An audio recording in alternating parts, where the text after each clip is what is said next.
গত জানুয়ারিতে ইরানের সরকার বিরোধী বিক্ষোভের জেরে ইরানের সাথে আমেরিকার উত্তেজনার সময় সৌদি যুবরাজ ঘোষণা করেছিলেন যে তিনি ইরানের ওপর কোনো হামলার জন্য সৌদি আরবের আকাশসীমা বা ভূখণ্ড ব্যবহার করতে দেবেন না। সে সময় তিনি বলেছিলেন সৌদি আরব ইরানের সার্বভৌমত্বের প্রতি শ্রদ্ধাশীল এবং আলোচনার মাধ্যমে ওয়াশিংটন ও তেহরানকে সমস্যা সমাধানের আহ্বান জানিয়েছিলেন। প্রকাশ্যে কূটনীতির কথা বললেও গোপনে আমেরিকার প্রেসিডেন্ট ডোনাল্ড ট্রাম্পকে ইরানে হামলা চালানোর জন্য অনুরোধ করেন সৌদি ক্রাউন প্রিন্স সালমান। আমেরিকার গণমাধ্যম ওয়াশিংটন পোস্টের এক প্রতিবেদনে উঠে এসেছে এ তথ্য।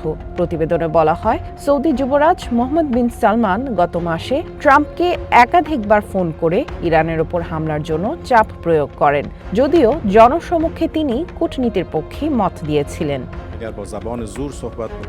আমেরিকান গোয়েন্দা সংস্থাগুলোর মূল্যায়ন অনুযায়ী ইরান আগামী এক দশকের মধ্যে আমেরিকার মূল ভূখণ্ডের জন্য কোনো হুমকি ছিল না। তারপরও ইসরায়েল ও সৌদি আরবের কয়েক সপ্তাহের জোর লবিংয়ের পর ট্রাম্প শনিবার ইরানে বড় ধরনের বিমান হামলা চালিয়েছেন বলে জানাচ্ছে ওয়াশিংটন পোস্ট। গণমাধ্যমটির মতে মিত্রদের এই সমন্বিত চাপ ট্রাম্পকে ইরানের শীর্ষ নেতৃত্ব ও সামরিক বাহিনীর বিরুদ্ধে বিমান হামলা চালানোর সিদ্ধান্ত নিতে সহায়তা করে। অভিযানের প্রথম ঘণ্টাতেই খামেনি এবং বেশ কয়েকজন ঊর্ধ্বতন ইরানি কর্মকর্তার মৃত্যু হয় বলে জানানো হয় প্রতিবেদনে। হামলার আগে যখন ইরান আমেরিকা আলোচনা তুঙ্গে, সেই সময় সৌদি যুবরাজ ইরানের প্রেসিডেন্ট মাসুদ পেজেশকিয়ানের সাথে ফোনালাপের পর এক বিবৃতিতে জানান যে ইরানের বিরুদ্ধে কোনো হামলায় সৌদি আকাশসীমা ব্যবহার করতে দেয়া হবে না।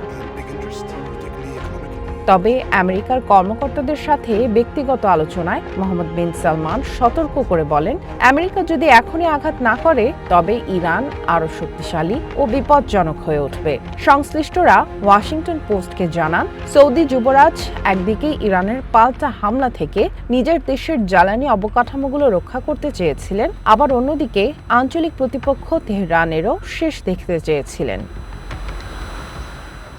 সামিয়া জান্নাহ, ওয়ান ইন্টারন্যাশনাল ডেস্ক।